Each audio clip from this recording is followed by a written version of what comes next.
everybody, Jordan here, and today we have a new Minecraft video. Today, we're showcasing a Lockheed L-1011 TriStar in the House livery for Lockheed. This is a really exciting airplane with tons of history, and we haven't really done the TriStar a lot in my entire channel history, on my other channel and whatnot, so I'm really excited to get into this one. So, without further ado, let's get started.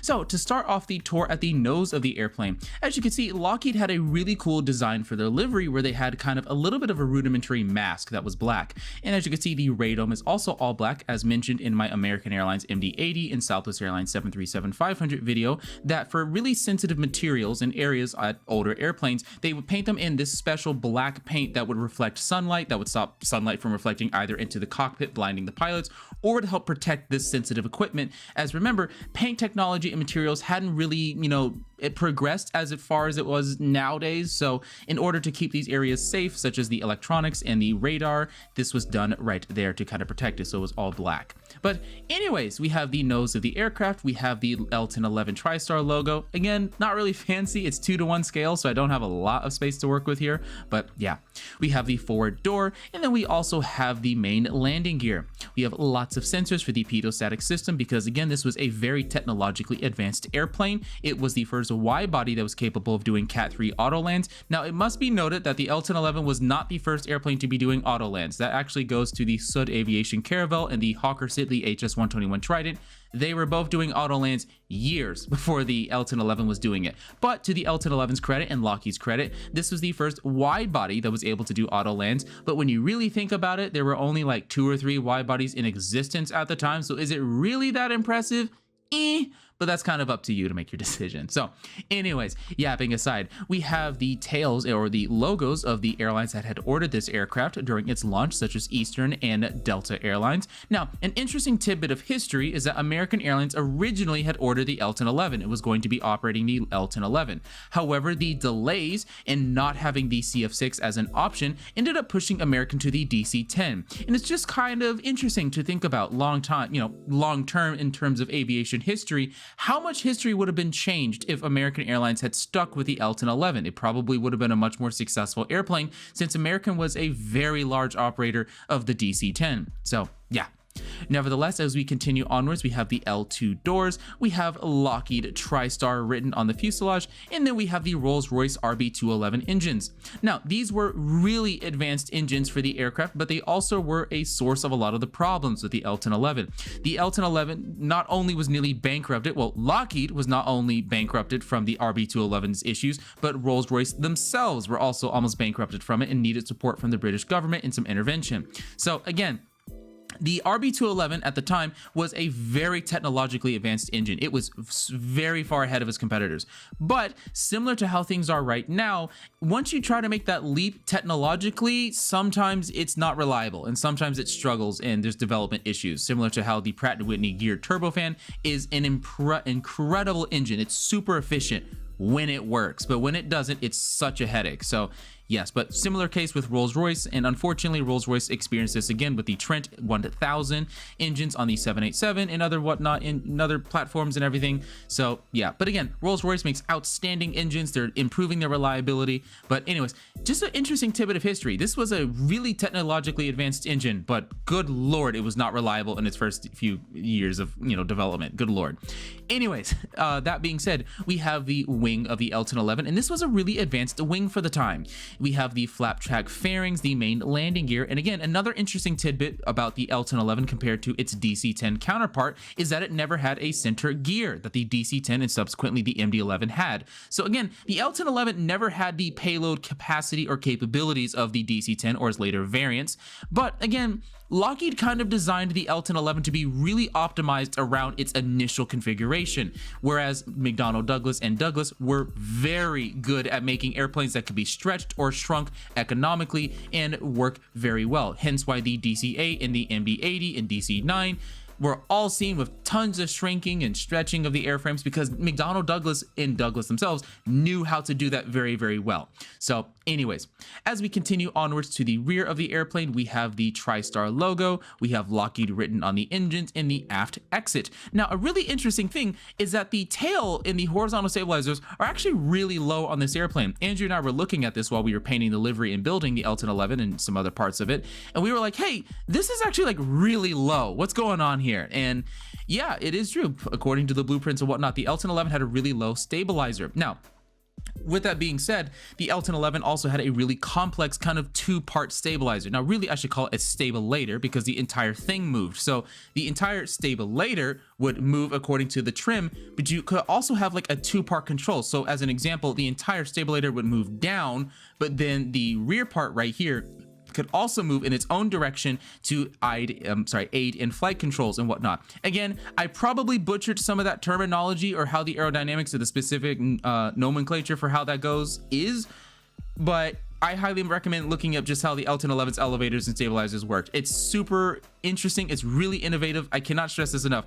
Lockheed really pushed the boundaries with this airplane. It's fascinating what they're able to do. Lockheed is a very technologically advanced company, but that doesn't always mean it's economical, unfortunately. But anyways, tons of details on the underside courtesy of Andrew. There's a lot of different systems. Remember, the L-1011 had like quadruple redundancy of its systems, lots of new innovative things, so lots of vents down here. And speaking of that, I don't think it's marked right here, but there's an option for an air stair that was on a lot of these demonstration aircraft, such as this House livery right here. Now remember, this is a wide body airplane, and this is a pretty big airplane. It's a good 10-15 feet off the ground. So what Lockheed ended up doing was they installed a hydraulically actuated air stair system that also had some electrics as well. I think it was like electrically driven, hydraulically actuated, something like that. Excuse me. But anyways, remember, this is the 1960s and the 1970s. Airports weren't as developed as they are today, which means that the L-1011, especially if it was flying passengers to exotic holiday destinations or tropical places, these airports might not have been as developed as, you know, traditional airports, like let's just say JFK, right?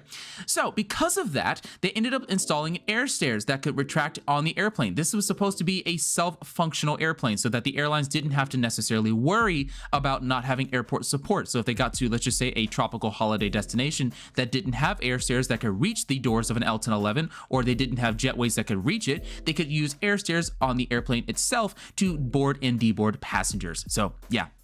Anyways, we have some cargo bays right here. We have a bulk cargo door, main cargo door, and as we go to the front of the aircraft, we also have a cargo bay right there. We have the nose gear, and here's how the underbelly looks as well. But yeah, fascinating airplane. Love this livery and whatnot. I think it's really cool. Lockheed made some awesome liveries, and you can even see another Lockheed livery right there for another potential video that we can make on this. So yeah.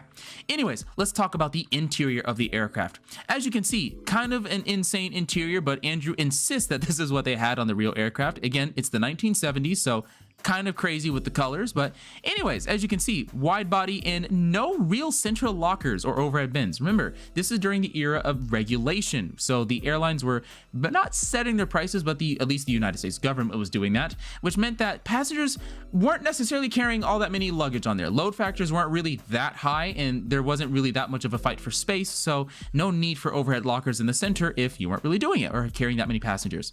But anyway, here's kind of a first class cabin, and here's kind of the rest of the cabin right here. As again, it's the 1970s during the era pre-deregulation. So as you can see, really big wide seats. So yeah, as you can see right there. Yeah, as we can move towards the rear of the aircraft, here is where we have the L2R2 exits. We have a galley, and this is where a little elevator is actually. Now this is pretty fascinating. As we go downstairs, the L-1011, just like its DC-10 counterpart, had a lower galley, and what the flight crew could do is they could actually take a little elevator, come down here, and they had effectively a whole kitchen where they could do all of their work and be out of the way of passengers and make the meals and do all of that. And there's an exit right there for that as well. Again, DC-10 had this, L-1011 had this. The Airbus A340 has this. It's not that common anymore. I think the airlines realize it's not really worth all the headache and the space that it takes to require that. But again, kind of a shame that it's not that popular anymore. I know the A340 has like a lower galley lavatory, I believe, with Lufthansa. It's super cool, but Yeah, just an interesting feature about the L-1011. But as we go to the rear of the airplane, we just have more seating right here. And as we go to the absolute rear, we have a rear galley. Now, this is really interesting. They had things like water tanks and everything, so passengers could get drinks on their own and congregate and all of it. Again, very technologically advanced airplane, really cool features on board, but it's also, again, the epitome of the 70s, like, good Lord. So, yeah. Anyways, we can take a tour in the flight deck. Now, I know it's really dark in here, but this is where the flight engineer sat. This is a jump seat. The captain and the first officer sat right here. I can actually give myself a night vision potion. Oop, I misspelled that, night vision, so that you guys can kind of see what I have right there. Anyways, that's better. Yeah, there we go. Yeah, so again, the L-1011 had a huge cockpit. It had huge, really big windows, kind of a greenhouse effect. And yeah, as you can see, this was lots of space. This was a very modern airplane, very modern avionics. Again, it was Cat 3 capable. It could auto land, which was very rare at the time. And yeah, Lockheed spared no expense in the flight control system and the whole cockpit systems and avionics. And yeah, you know, pilots said they loved flying it. It was a great airplane, and it's really cool to see. Yeah, I really wish that more of these were flying. I think there's only like one of them still in existence flying, but yeah, that's kind of the rest of the airplane. So that's basically everything I have to show. If you'd like to see any special liveries on this aircraft or any specific airlines or paint schemes, feel free to let us know in the comments below. We have some ideas, but we'd love to hear from you guys on this. But anyways, if you'd like to check out my Discord server where I posted previews of this airplane and interact with other people like myself who are interested in aviation, gaming, Minecraft, or other topics of that nature, feel free to check out our Discord server. The link is in the description as well as in the comment section as well. That's just about all I have for today's video. If you've enjoyed it, don't forget to like, comment, and subscribe, and I will see you in the next episode. I'm Jordan. Thank you so much for watching.